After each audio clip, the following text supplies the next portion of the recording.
தேவகி அம்மா 92 வயசாகுது.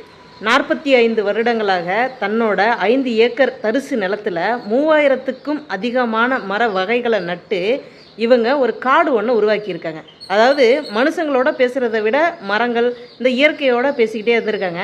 அதன் காரணமாக இவங்களுக்கு பத்மஸ்ரீ விருது கிடச்சிருக்கு. ஸோ இவங்களுக்கு அந்த விருது கிடச்சிருக்குது அப்படிங்கிறத உங்ககிட்ட நான் தெரியப்படுத்துறதுல ரொம்ப சந்தோஷப்படுறேன். இதே போல் காடுகளை உருவாக்குறது, தன்னோட சுற்றுச்சூழலை பாதுகாக்கிறதுமா இருக்கக்கூடிய நம்மளுடைய தமிழர்கள் யாராவது இருக்காங்க அப்படின்னா அவங்களுடைய பெயர்களை அவங்க என்ன பண்ணுறாங்க அப்படிங்கிறதையும் கமெண்டில் சொல்லுங்கள். நம்ம அடுத்தடுத்த வீடியோக்களில் அவங்கள பற்றி பெருமைப்படுத்துகிற விதமாக பேசுவோம்.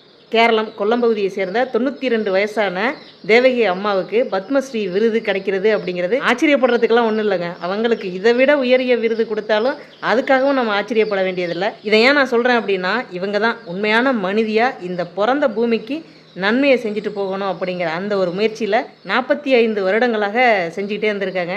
யாருக்கும் எந்த தொந்தரவும் கொடுத்துருக்க மாட்டாங்க. ஏன்னா அதிகப்படியாக இவங்களுடைய வாழ்நாளை காட்டுக்குள்ளே தான் கழிச்சிருக்காங்க அப்படிங்கிறத வச்சு சொல்கிறேன். ரொம்ப மகிழ்ச்சியாக இருக்குது உங்ககிட்ட இந்த விஷயத்தை பகிர்ந்துக்கிட்டதில். நன்றிங்க.